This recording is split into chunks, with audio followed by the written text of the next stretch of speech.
салом бинандагони гиромӣ, барномаи дар мавзӯи рӯзро аз телевизиони Тоҷикистон манзури шумо мегардонем. Терроризм ва экстремизм ҳамчун зуҳуроти номатлуби асри 21 шинохта шуданд аз ҷониби коршиносони доираҳои гуногун. Ва имрӯз мо ҳоло суҳбате дорем бо Мағфират Хидирзода, доктори илмҳои фалсафа, профессор дар мавзӯи ифротгароӣ ва хатари он ба давлатдории миллӣ. бисёр хуб аст ки худи ҳамин мафҳум пеш аз ҳама дар оғози суҳбат, яъне ифротгароӣ ва дигар мафҳумҳои ҳамсон ба ин шарҳ дода шаванд. дуруст аст. Барои дарки масъала манам фикр мекунам ки пеш аз ҳама сарфаҳм дуруст рафтан ба моҳияти худи ҳамин мафҳум бениҳоят зарур аст ва таҳлилҳо ҳам нишон медиҳанд ки дар доираҳои илмӣ ва доираҳои коршиносон имрӯз маънидодкуниҳои гуногуни мафҳуми ифротгароӣ маълум аст ва чуноне ки дар фарҳанги забони тоҷикӣ омадааст ин мафҳуми мавриди назар ҳамчун бо маънии аз меъёр гузаштан, аз андоза берун шудан ва зиёдаравӣ маънидод шудагӣ аст. дар қонуни ҷумҳурии Тоҷикистон дар бораи муқовимат ба экстремизм бошад, он ҳамчун фаъолият ва шакли мафкура маънидод шудагӣ аст ки мақсади он пеш аз ҳама низоангезӣ, ихтилофандозӣ, бо роҳи зӯроварӣ ғасб намудани ҳокимият, тағйир додани сохтори конститутсионӣ ва дигар амалҳое ҳастанд ки маҳз бо истифодаи зӯроварӣ алоқаманданд.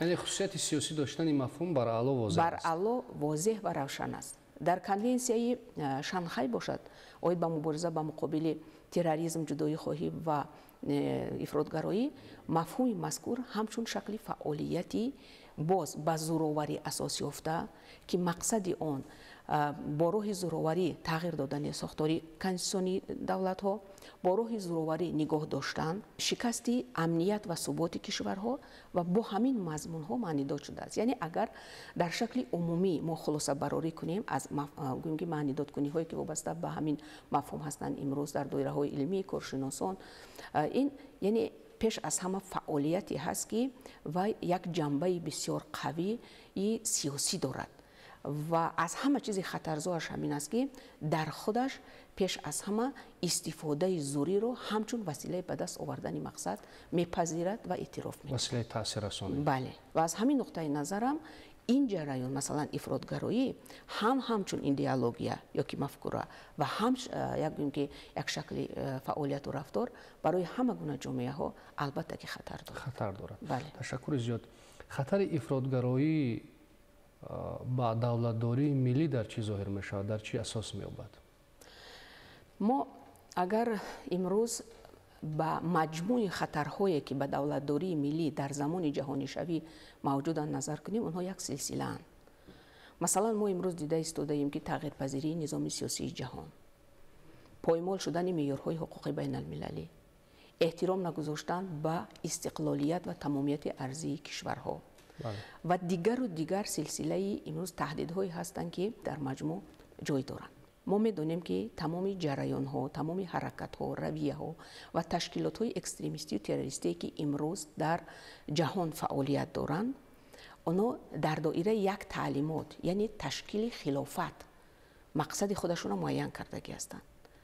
ва мо аз идеяи хилофат медонем ки дар доираи чунин шакли давлатдории миллӣ на ягон мақом, ягон нуфуз, ягон аҳамияте надорад.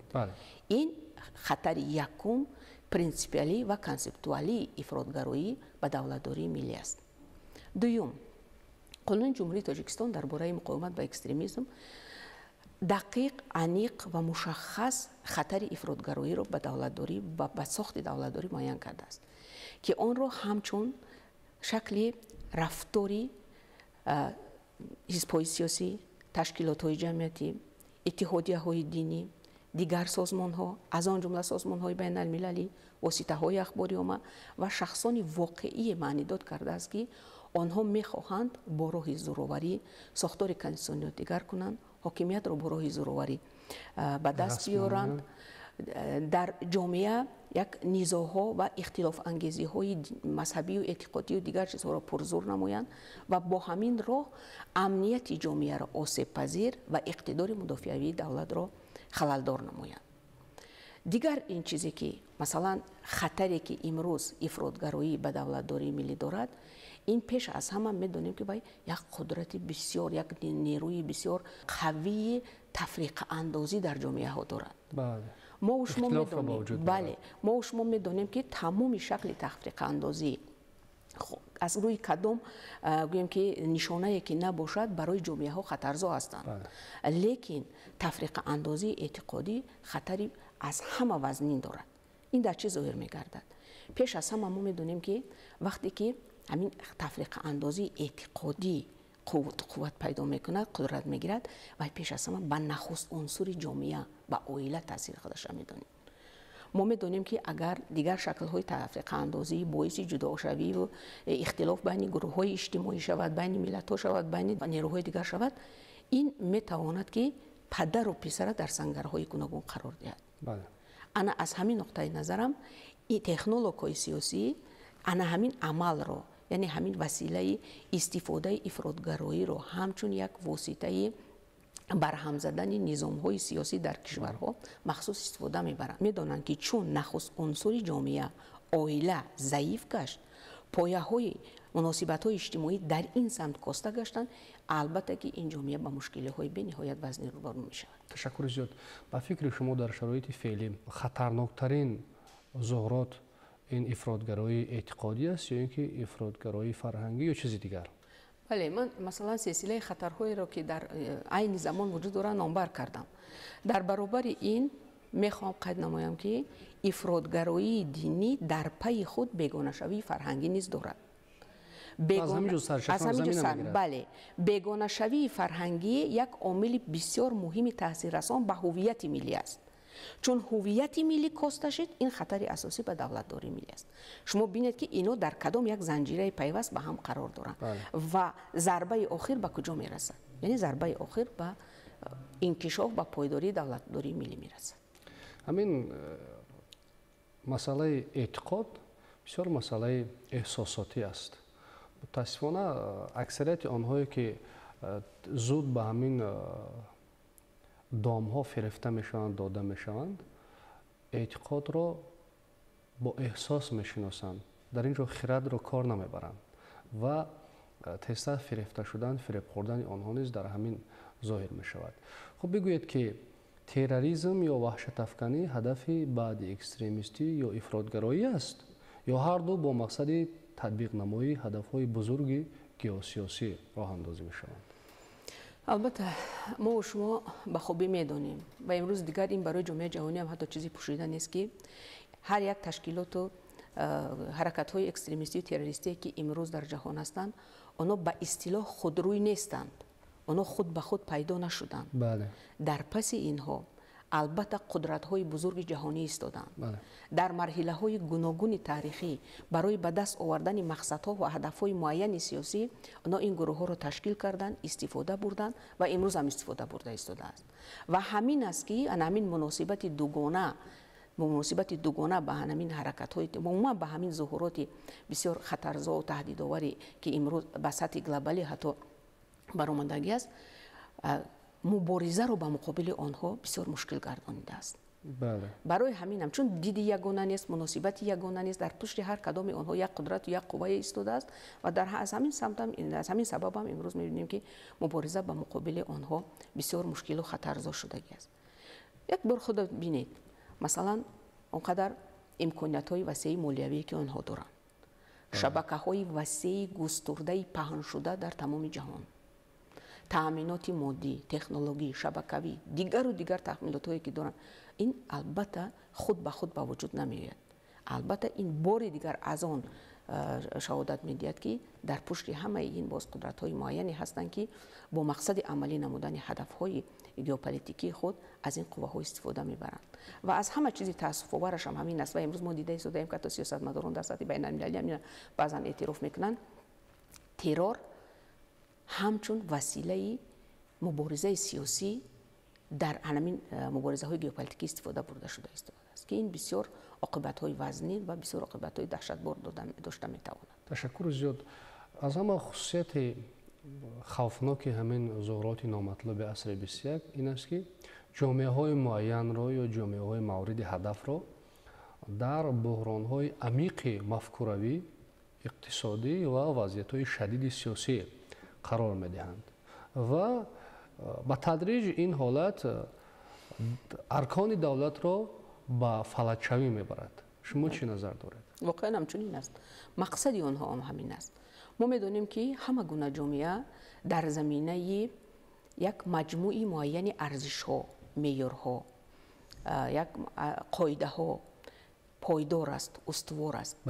ин маҷмӯи арзишҳо яъне ки зеҳни ҷомеаҳоро идора мекунанд, рафтори онҳоро ба танзим медароранд. яъне як василаи бисёр муҳиме ҳастанд ки дар доираи онҳо як шакли рафтори ҷамъиятӣ ташаккул меёбад. ва мо мебинем ки таҳмили ҳамин арзишҳои бегона, таҳмили арзишҳои дорои хусусияти ифротгароиву гӯем ки террористӣ, ин ба чӣ оварда мерасонад? пеш аз ҳама ба ноустувор гардонидани заминаи идеологӣ ё заминаи мафкуравии ҷомеа. чун арзишҳои умумипазируфтае ки дар ҷомеа ҳастанд, онҳо эътироф карда нашаванд, онҳо инкор карда шаванд. чун гӯем ки ҳамун ҳатто иҷрои ниёзҳои эътиқодӣ хусусияти риёкорона ва намоишкоронаву зоҳирпарастона гиранд. вақте ки аз ҷониби шахсони алоҳида ин кӯшишҳо боз маҷбуран ба сари дигарон бор карданӣ шаванд. ин мо медонем ки ҳамаи паёмади ҳамаи ин ба ихтилоф ва низоъҳо дар ҷомеаҳо оварда мерасонад. яъне асоси инро, заминаи асосии инро маҳз ана ҳамин ноустувор гардонидани заминаи мафкуравии ҷомеа ташкил медиҳад, ки мақсади идеологҳои ҳамин ташкилоти экстремистӣ террористӣ маҳз ҳамин аст. дар ҷомеа тухми нифоқ ва ҷудоӣ коштан, бо ҳамин роҳ ҷомеаҳоро пароканда кардан. маҳз аз ҳамин нуқтаи назар нақши ҷомеа имрӯз дар баробари сохторҳои давлатӣ дар пешгирии ҳамин раванд бениҳоят бузург аст. ҳамин иқдоми ҷаноби олӣ дар масъалаи ҳамин ташкил ва баргузор намудани мулоқоте ки 9 марти соли ҷорӣ бо намояндагони аҳли ҷамоатчигӣ ва ходимони дин доштанд, ин як бисёр иқдоми саривақтӣ аст. ин як ҳушдор ба ҷомеа буд ки имрӯз ҷомеа ҳуқуқи ғофил мондан дар ҳамин масъалаҳоро надорад. имрӯз ҷомеа вазифадор аст ки имрӯз як муқовимати устувору самараноку сазовор ба муқобили ҳамаи он ҳуҷумҳои иттилоотию идеологие ки дар ҳамин самт шуда истодааст бояд нишон диҳад. ва як чизи дигар бисёр чизи муҳим аст, ина мо бояд дарк кунем. масалан шахсан ман барои худ чӣ гирифтам аз ҳамин мулоқот, дар ҳамин ҷа як нуқтаро бояд ҳар кадоми мо дарк кунем. ҳудуд байни озодиҳои эътиқодӣ ва масъулияти шаҳрвандиро бояд шиносем. мо бале ҳеҷ гоҳ мо бояд ки масалан масъулияти шаҳрвандиро қурбони ягон чиз накунем. чунки имрӯз он шароите ки давлат, имкониятҳое ки давлат вобаста ба хусусияти дунявияти худ барои гӯем ки озодии эътиқод дар ҷомеа ба вуҷуд овардагӣ аст, ина қадр кардан дар кор, лекин аз масъулияти шаҳрвандӣ фаромӯш кардан дар кор нест. ва ин бисёр як нуқтаи муҳим аст. бозам ҳамон мафҳуми қонуни ҷумҳурии тоҷикистон дар бораи тарбия ва тандурустии шаҳрвандон ташаккули айнияти шаҳрвандӣ. бале ҳамин айнияти шаҳрвандӣ мо бояд ба арзишҳое ки дар он ҷомеа мо зиндагӣ мекунем мутобиқат кунад, мувофиқат кунад. бале ин бисёр як омили муҳим аст, як омили ҳатмӣ аст ки масалан мо имрӯз бале имрӯз давлат вазифаҳои иҷтимоии худаш иҷро карда омада истодааст, лекин шаҳрванд чӣ кор карда истодааст? то кадом сатҳ дар иҷрои масъулияти шаҳрвандии худ ташаббусҳои шаҳрвандӣ нишон дода истодааст ва дар кадом сатҳ барои амалӣ намудани инҳо саҳми худа гузашта истодааст? ин бисёр масъалаи муҳим аст. ташаккури зиёд. ҳамин усули қиёс, методи қиёс ва таносуб як усулҳои коркарди илмиянд ва дар ҳамин масъала ҳам агар дар муносибати шаҳрванд ба ӯҳдадориҳои худ дар таносуб ба он вазифаҳое ки давлат риоя мекунад ё иҷро мекунад, бисёр хуб аст ки масъулияти худро шиносад ва ин масъулиятро сарбандора барои ҳифзи ҳамин арзишҳое ки зиндагӣ мекунад ва пеш аз ҳама ин арзишҳо барои осудагии хотири худи ҳамон шаҳрванд тааллуқ доранд ё ки аҳамияти калон доранд, сафарбар кунад нерӯи худро, нерӯи муносибати худро ба роҳ монад. اکنون وقتی که درباره خطرهای همین ظاهرات آشنا میشویم، درباره خشونت انگیز بودن همین ظاهرات آشنا میشویم و بیننده اودیتوریا در مجموع میفهمد که مسئله های اعتقادی مسئله های نازک احساساتی هستند و عاقبت به ویرانشوی هویت ملی و در نهایت به انقراض دولتداری ملی میبرند. پس با کدام راه علیه این گونه ظاهرات نامطلوب باید مبارزه برد؟ بله، واقعا هم امروز ما دیده ایستاده‌ایم که راه و وسیله‌های گوناگون در راه مبارزه با مقابل این ظاهرات نامطلوب استفاده شده ایستادند. واقعیت امروزه نشان می‌دهد که حرکت‌های اکستریمیستی و تروریستی همه روزه شکل و اصول فعالیت خود را دیگر کرده ایستادند. بله. محض از همین نقطه نظر به خلاصه آمدن ممکن است که امروز قالب یگانه در راه مقاومت و پیشگیری از این ظاهرات نامطلوب میتواند که ثمرناک نباشد. برای چی نباشد؟ راه معین نیست. بله، یعنی ما کدام وسیله و کدام اصول و متد را در مقابل این ظاهرات نامطلوب استفاده میبریم، پیش از همه به سطح آسیب پذیری جامعه در روبروی این تهدیدها وابسته است. یعنی پیش از آنی که ما میخواهیم که یک فعالیتی را وابسته به سمت پیشگیری در سمت اکستریمیسم و تروریسم عملی کنیم، بگذار این فعالیت در سمت بالا بردن معرفت حقوقی باشد، بگذار این فعالیت در سمت بالا بردن معرفت سیاسی باشد، بگذار این فعالیت یک فعالیت اطلاعاتی و تبلیغاتی باشد که مقصدش شناسانیدن و معرفی نمودن چهره منفور تروریسم باشد و وسیله هایی که آنها میخواهند با آنها مقصدهای خود را عملی کنند. کدام و یا نباشند، کدام مقصدهایی را که ما پیگیری نکنیم، ما پیش از همه باید که سطح آسیب پذیری جامعه را در روبروی امین آموزیم که تا کدام درجه مثلا برای جامعه ما در کجا، در کدام محل، حتی در کدام گردش، کدام روش در خور است. بله، در کدام در کار است و این میتواند ثمرناکی کار ما را در همین سمت تامین کند. امروز مثلا تحلیل اون فعالیتی که در کشور شده ایستاده است در سمت پیشگیری اکستریمیسم و تروریسم، و ما میدونیم که کشور ما هم پرزیدنت محترم پیشوای معظم ملت یکی از نخستین تشبثکارانی هستند که از منبرهای بلند بین المللی درباره خطر و تهدیدهای اکستریمیسم و تروریسم سخن رفته و جامعه جهانی را هشدار داده بودند که این خطر واقعا هم یک خطری هست که خصوصیت گلوبالی دارد و به همه کشورها تهدید میکند. اما امروز واقعیت امروز دیده ایستاده ایم. مثلا در ما وابسته به تشکیل مبارزه با مقابل اکستریمیسم و تروریسم امروز میدونیم که در کشور یک زمینه بسیار استواری معیاری حقوقی هستند. قبول شدن قانون جمهوری تاجیکستان درباره مقاومت با اکستریمیسم، قانون جمهوری تاجیکستان درباره مقاومت با تروریسم، استراتژی مقاومت با اکستریمیسم و تروریسم برای سالهای 21 و 25 یعنی برای دوره دوم قبول شدن. یعنی اینا همه ویای هستند، سندهای هستند، زمینه‌هایی هستند که فعالیت ساختارهای دولتی و ساختارهای جمعیتی را در این سمت به تنظیم می‌دارند. و در همین نقطه نظر مثلا در خود استراتژی مقاومت با مقابل اکستریمیسم و تروریسم برای سالهای 21 25 یک نقطه بسیار جالب آمدگی است.